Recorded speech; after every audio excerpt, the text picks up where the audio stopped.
I'll tell you one more, Leela, after that has some meaning for me, some very profound meaning for me.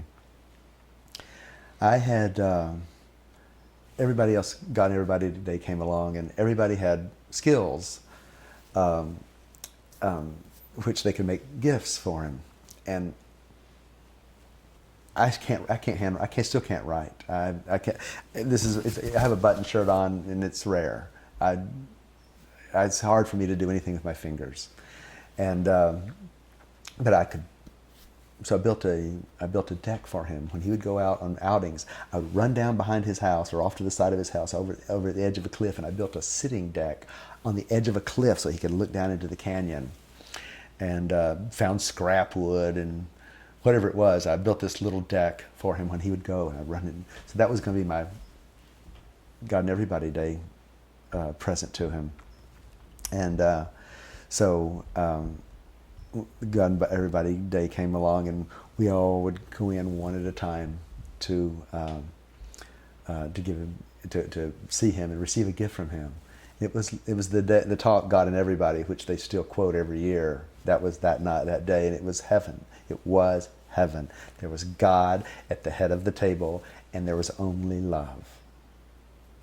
It was, and people giving and receiving gifts in overwhelming love. It was. I just kept going. Well, fuck, I'm in heaven. There's God. It's giving. It's like, oh shit, you know. And it was. It was heaven. It was heaven. And I'm going to interject something here. That first night, back to that first night, he took us to the other side. And what I mean by that is sometimes you have these flashes of what it's like after death, or beyond the mortal mechanics of this world.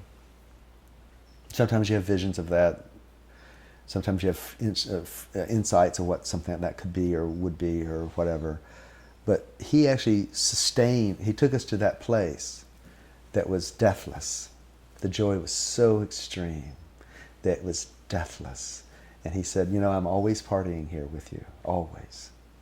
And he said, look, this is the other side. We are now sitting in the deathless place, the place beyond life and death. We are here together. He says, and I will die, and you will all die. And when you die, you simply have to remember me. Hold on to my big toe. He kept saying it over and over again. As you die and everything passes for you, just hold on to my big toe, and I will bring you back to here, to this room again, where we are always celebrating.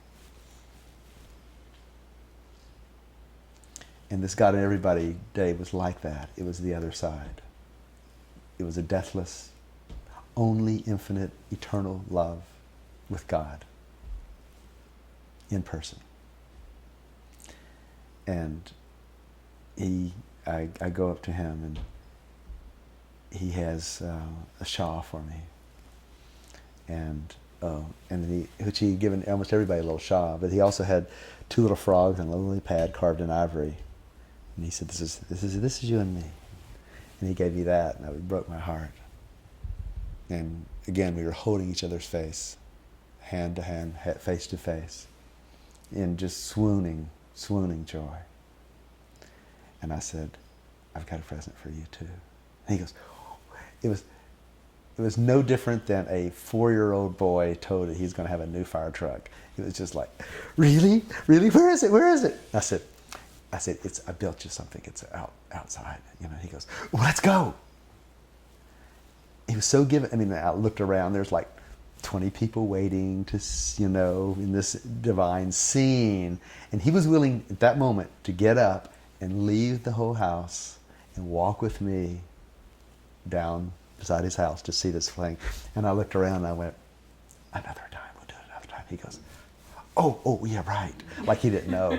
And then he says, okay, yeah, soon, okay. And he was so sweet. He was so like that, though. He was like a little boy at times. He was so innocent. My friend Terry Patton said when he first saw him, he was embarrassed because it was like a new baby in a subway. He was so innocent. And he was like that then, in this other world. When the next day came, I got a message. Master Da wants to see your thing. Oh, okay, kind of. I ran down there and I put a blanket out for him to sit on. And, I'm thinking of all the terrific occasions where you're with him and you're sublimed into absolute joy. And so I'm, in the manner of the thief, I'm thinking this is going to happen again, even though I'd just been taught this. And so I sit down, and it's high. It's 50 feet drop off the edge of this cliff. And he brings Nam Leela. And he's 3 years old at the time. And Nam Leela's, he walked down there, and Nam Leela is like, oh, and she's squirming and squirming, crawling all over him. And so I'm, trying to be helpful and in my egoic manner. And I wanted her to take up the method I had always used all my life, which was so successful, which is that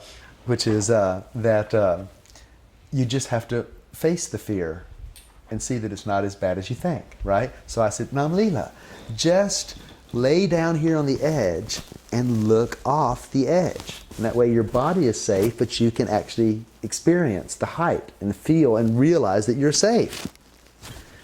And so, because that's how I always did, it worked for me, didn't it? And so she would have none of it. And Master said, Nam Leela, can you be happy in this place?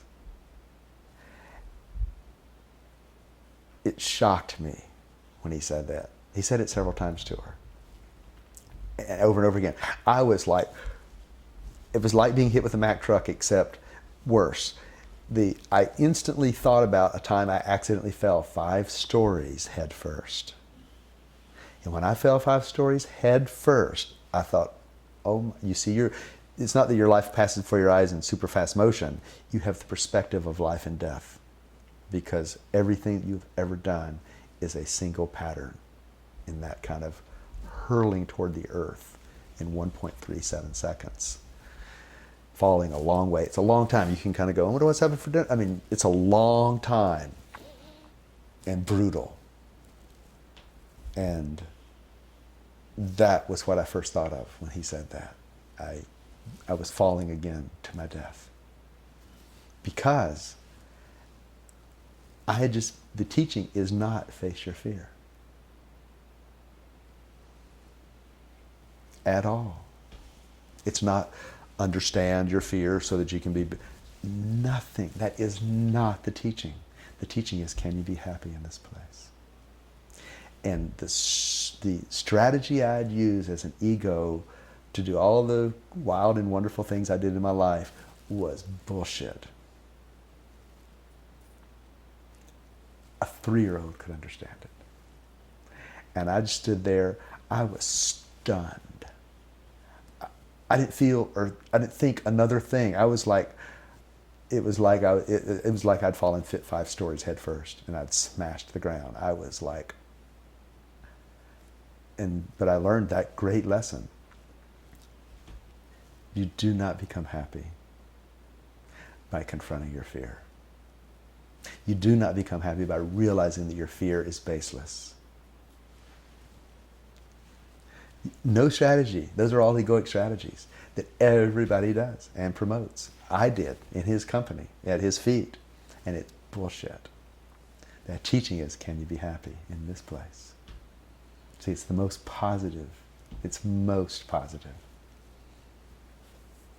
I thought that was magnificent. I was so relieved to be instructed by a 3-year-old, by 3-year-old Dharma. That's what it takes. Sometimes.